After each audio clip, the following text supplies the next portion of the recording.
Hi everyone, I welcome you all again in our new video of the Hindu newspaper based analysis. So let's just start. First question for the day is PESO, Petroleum and Explosives Safety Organization.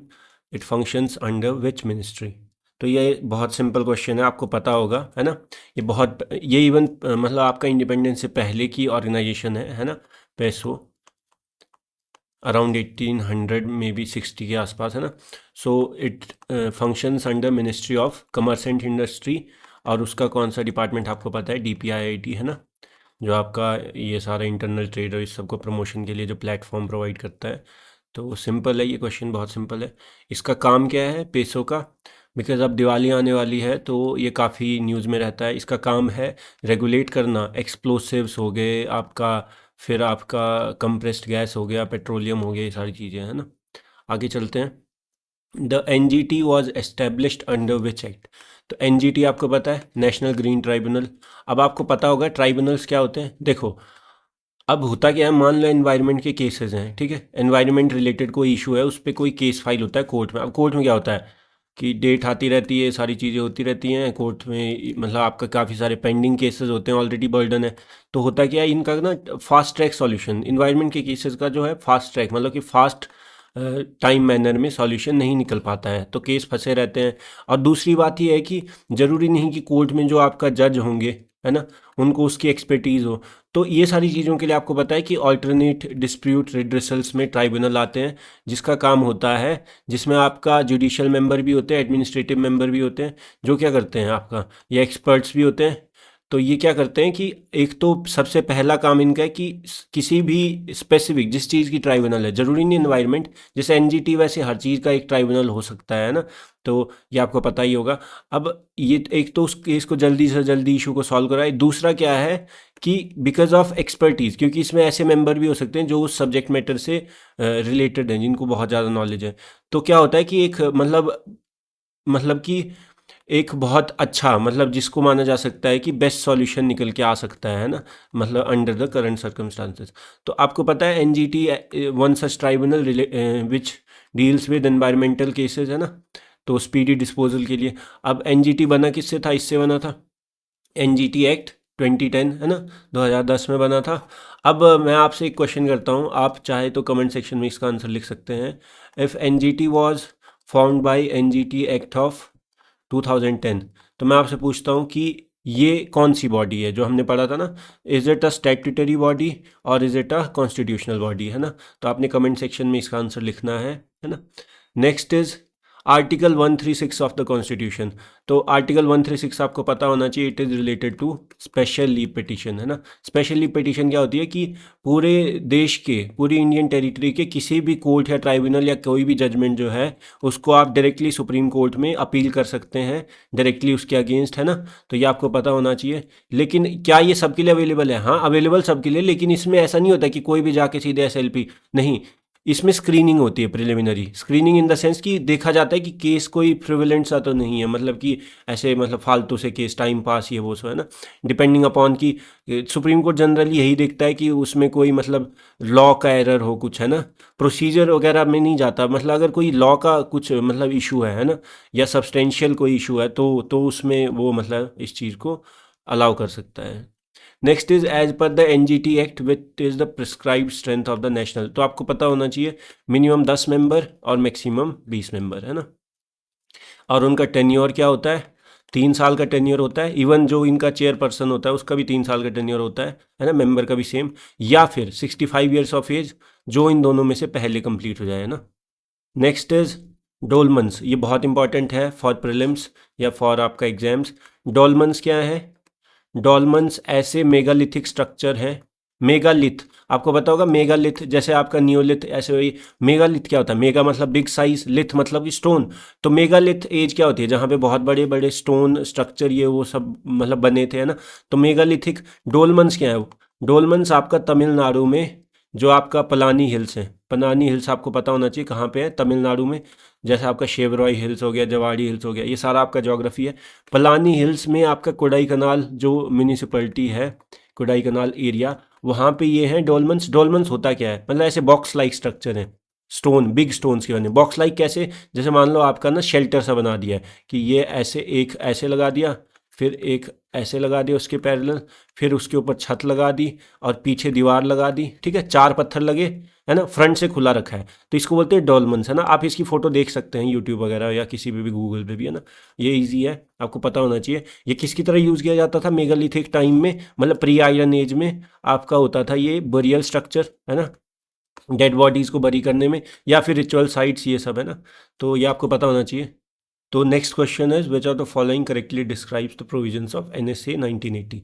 तो अभी Ladakh protest चल रहे हैं ना statehood और 6 schedule के लिए, आपको पता है। तो इसी में क्या है कि आपका जो पिछले कल जो लद्दाख के एनवायरनमेंट एक्टिविस्ट हैं, है ना, सोनम वांगचुक, उनको अरेस्ट कर लिया गया है। तो आपको पता होना चाहिए, इसलिए ये इंपॉर्टेंट हो जाता है NSA 1980। देखिए होता क्या है, आपको पता है कॉन्स्टिट्यूशन के आर्टिकल 22 में preventive detention and criminal rights जो होते हैं, जो भी आप अरेस्ट वगैरह होते हैं, उन सब से रिलेटेड जो लोगों के फंडामेंटल राइट्स हैं कि मजिस्ट्रेट के पास 24 घंटे में पहुंचाना है, प्रिंसिपल ऑफ डबल जेपर्डी आता है, ये सारी चीज़ें हैं ना, कि किसी एक क्राइम के लिए आपको 2 बार सज़ा नहीं हो सकती, फिर आपका मतलब सज़ा और क्राइम बैलेंस होना चाहिए, ठीक है, आपको अपने अगेंस्ट जो भी चार्जेज हैं उसको इन्फॉर्म किया जाना चाहिए आपको, मतलब आपका राइट है कि आप सुन सकते हैं कि आपको क्यों मतलब जेल में डाला जा रहा है या आपको क्यों अरेस्ट किया, ये सारी चीज़ें। तो preventive detention is one such thing, है ना, जिसमें क्या होता है, प्रिवेंटिव डिटेंशन होता क्या है। देखो डिटेंशन या एक तो होता है प्यूनिटी हो, मतलब कि आपको क्राइम में मतलब सीधे आपका जजमेंट आ गया है, आपको घोषित कर दिया गया है, कन्विक्ट कर दिया गया है, तो आपको जेल डाला जाता है। एक होता है प्रिवेंटिव डिटेंशन, मान लो आपके आसपास कोई इंसान है जिसका आपको लगता है कि अगर ये खुला छोड़ दिया जाए ना तो ये कल को आके कुछ क्राइम कर सकता है, या अगर इसको मतलब प्रूव हो गया कि इसने क्राइम किया तो ये भाग सकता है, मतलब जेल में, मतलब कहीं बाहर चला जा सकता है देश छोड़ के, है ना। तो उस केस में आप क्या करते हैं, प्रिवेंटिव डिटेंशन करते हैं, प्रिवेंट करते हैं किसी चीज़ के होने से पहले ही। क्राइम हुआ नहीं है, जेल में कब डालते हैं, क्राइम होने के बाद। यहाँ पे क्या करते हैं कि भाई ये बंदा अगर बाहर घूमेगा तो पक्का है कि ये मतलब आपको लगता है कि 2-3 महीने बाद या कुछ ये कुछ प्लान कर रहा है कि जिससे बड़ा कुछ हो सकता है, तो इसको हम उस चीज़ को रोकने के लिए, प्रिवेंट करने के लिए हम क्या करते हैं, इसको पहले ही डिटेन कर लेते हैं, उसको बोलते हैं प्रिवेंटिव डिटेंशन।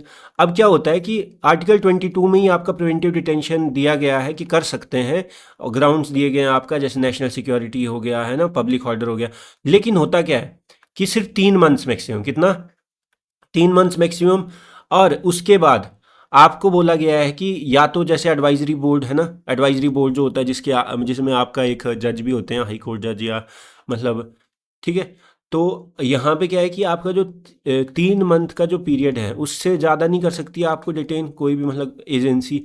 लेकिन हाँ, इसको बढ़ाया जा सकता है अगर if there is an act, parliamentary act which allows for that की एक्सटेंशन ऑफ प्रिवेंटिव डिटेंशन। तो इसीलिए के लिए पार्लियामेंट ने NSA लाया। NSA में क्या है, पब्लिक ऑर्डर, आपका स्टेट सिक्योरिटी, ये सारी चीज़ों के थ्रेट और इन सब से रिलेटेड डीलिंग के लिए आपका क्या है, 1 साल तक आप किसी को भी डिटेन कर सकते हैं। तो allows preventive detention for up to 1 year. तो इसमें क्या होता है, खास बात क्या है इसमें, प्रिवेंटिव डिटेंशन या NSA, नेशनल सिक्योरिटी एक्ट, इसकी खास बात क्या है, इसमें जब आप प्रिवेंटिव डिटेंशन करते हैं 1 साल का, तो जो आपका जिसको डिटेन किया उसके जो राइट्स होते हैं, जैसे आर्टिकल 22, वो आपका वैलिड नहीं होते हैं most of the rights. Like आपका मजिस्ट्रेट के, आपको जब भी किसी को अरेस्ट करते हैं मजिस्ट्रेट के पास आपको 24 वर्किंग आवर्स में पहुंचाना पड़ता है, तो वो आपका अलाउड नहीं होता, वो राइट छीन लिया जाता है आपका। आप जब भी किसी को अरेस्ट करते हैं तो ये आपको बताना पड़ता है कि आप उसको किस ग्राउंड्स पर अरेस्ट कर रहे हैं, लेकिन यहाँ पे ऐसा नहीं होता है, यहाँ पे उन सभी चीज़ों की नीड नहीं होती है। इवन जैसे ट्रायल हो गया, बेल हो गया, है ना, बेल हो गया, ये सारा चीज़ें आपका मतलब यहाँ पे एंटीसिपेटरी बेल हो गया, ये सारी चीज़ें यहाँ पे वैलिड नहीं होती हैं। तो कहीं ना कहीं NSA आपका स्ट्रिक्ट लॉ है, यहाँ पे आपका बेल मिलना मुश्किल हो जाता है। Allows preventive detention for up to 1 year without trial, no bail, no obligation to inform about the grounds जिसके बिहाफ पे, जिसके बेसिस पे आपका डिटेंशन किया गया है, ठीक है। तो ईजी है। नेक्स्ट इज आर्टिकल 22, मैंने अभी भी बताया, it deals with preventive detention and rights of the accused, है ना, जिन पे आपका कोई भी एक्यूजिशन लगा है, ठीक है। तो प्रिवेंटिव डिटेंशन आपका 3 मंथ्स तक विदाउट लॉ मतलब अलाउ करता है, लेकिन विद लॉ, और लॉ कौन सा है, NSA, ठीक है। कितने साल, 1 साल मैक्सिमम, है ना। no bail, no obligation to inform about the grounds, no constitutional rights as far as the accused is concerned, है ना, मतलब constitutional आपका criminal rights. Parliament can extend up to 1 year by NSA, है ना, तो ये आपने किया है पार्लियामेंट ने. Next is the FCRA. अब यही यहाँ पे जो आपका NSA लगा है, जो अरेस्ट हुआ है सोनम वांगचुक जी का, उसमें मतलब इस एक्ट के बेसिस पे आपका काफ़ी सारी चीज़ें शो करी गई हैं गवर्नमेंट एजेंसी के द्वारा. तो इसमें क्या FCRA क्या है, फॉरेन कंट्रीब्यूशन रेगुलेशन एक्ट. ये क्या करता है, जैसे हमारे देश में जो भी NGO है, नॉन गवर्नमेंटल ऑर्गेनाइजेशन, है ना, ये सारी चीज़ें जो है इनको जो फॉरेन फंडिंग मिलती है, तो वो सारी चीज़ों को रेगुलेट करने का काम कौन सा एक्ट करता है, FCRA. इसका काम होता है कि भाई फॉरेन फंडिंग जो आ रही है वो लेजिटिमेट सोर्स से है, कहीं वो टेरर फंडिंग तो नहीं है, कहीं वो मतलब ड्रग ट्रैफिकिंग का पैसा तो नहीं है, कहीं वो किसी इलीगल चीज़ से कमाया हुआ पैसा जो है वो मनी लॉन्ड्रिंग हो गया, ब्लैक मनी, वाइट मनी, ये सारी चीज़ें हो गई, है ना. तो इस सब चीज़ों के लिए, और इसमें क्या होता है कि FCRA के अंडर ही आपका रेगुलेशन में ये होता है कि आपका जो भी पैसा आएगा वो किसी गवर्नमेंट रिकॉग्नाइज्ड बैंक में ही आएगा, लाइक मतलब स्टेट बैंक हो गया, ये सब, है ना. तो FCRA regulates the foreign funding to NGOs and the associations. Even जो आपका FCRA लाइसेंस होता है, जिन NGO के पास ये हो वही फॉरेन फंडिंग ले सकती हैं, अदरवाइज बाकियों का अलाउड नहीं होता है, ठीक है. नेक्स्ट इज दिवाली आ रही है, तो ग्रीन क्रैकर्स, नाम से ही पता चला ग्रीन क्रैकर्स मतलब कि जो थोड़ा बहुत एनवायरमेंट फ्रेंडली होंगे ना, पूरा नहीं थोड़ा बहुत, बिकॉज नॉइज पोल्यूशन तो फिर भी हो गई. Are design to reduce pollution, reduce करेंगे which among the following chemicals. तो ये आपको पता होना चाहिए, पोटेशियम नाइट्रेट एंड एल्यूमिनियम, है ना, ये दो केमिकल यूज होते हैं. और खास बात क्या है, इसमें इवन कार्बन भी यूज करते हैं, किसकी जगह, आर्सेनिक की जगह, बिकॉज आर्सेनिक कैसा होता है, हार्मफुल होता है, पॉइजनस होता है, तो कार्बन भी यूज करते हैं. तो इससे क्या होता है, खास बात क्या है, सबसे पहली बात, एनवायरमेंटल हार्म कब होता है ना, एनवायरमेंटल हार्म थोड़ा कम होता है. और दूसरी बात क्या है कि आपका जो ये एनवायरनमेंट फ्रेंडली है, इस वजह से क्या होता है आपका, ये थोड़ा बहुत लेवल तक अलाउ किए जा सकते हैं. तो ग्रीन क्रैकर्स आपका नॉइज़ रिड्यूस करते हैं, क्यों, क्योंकि जो नॉर्मल क्रैकर्स होते हैं ना, जो मतलब आपका नॉर्मल यूज है, वो 180 डेसिबल के अराउंड नॉइज़ इस रेंज में प्रोड्यूस करते हैं, लेकिन ग्रीन क्रैकर्स कहाँ करते हैं, 100-110, है ना. तो थोड़ा बहुत कम है, पूरा कम नहीं है, but still it is less harmful, है ना. कॉम्पोजिशन भी लेस हार्मफुल है, बिकॉज आपका पहले मैग्नीशियम, है ना, ये सारी चीज़ें, बेरियम हो गया, है ना, ये सारी चीज़ें, बेरिलियम हो गया और आर्सेनिक हो गया, ये सारी चीज़ें यूज़ होती थी. अब क्या है, इनसे थोड़ा बहुत मतलब ये आपका फ्रेंडली है ना. इसके पोटेशियम नाइट्रेट हो गया, एल्यूमिनियम हो गया, कार्बन हो गया इंस्टेड ऑफ आर्सेनिक, है ना. आर्सेनिक आपको पता है पॉइजनस चीज़ होती है, पॉइजनस एलिमेंट. तो आपका विच केमिकल्स, तो ए ऑप्शन ईजी है, आपको पता होना चाहिए, है ना.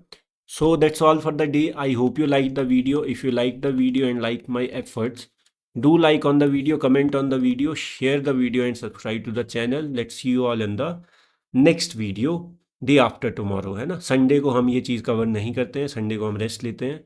तो I will see you all in the next working day, है ना.